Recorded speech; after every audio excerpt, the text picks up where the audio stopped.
Hey, it's Kurt with West Des Moines Lawn Care. Just purchased a DeWalt 4200 PSI pressure washer, 4 gallons a minute. I just wanted to test it out a little bit, give you an honest review. It's coming here a little closer.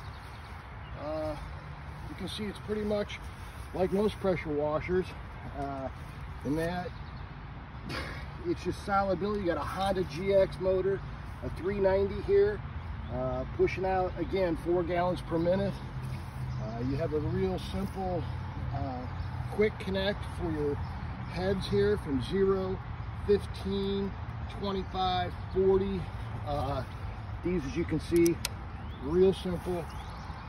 Smart idea in here. You got one for soap, so you're just going to soak a house or what have you. Then you obviously had, a real good durable hose here. It's not junk at all.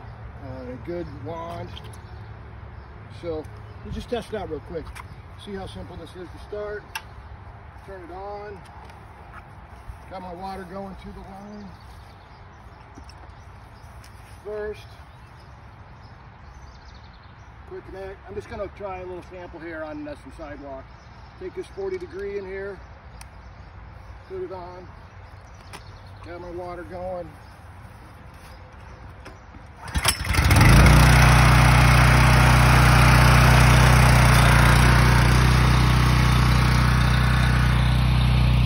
Pretty beat up pavement. You can see the difference between here and here. We'll just do a little sample how long it takes to actually clean this.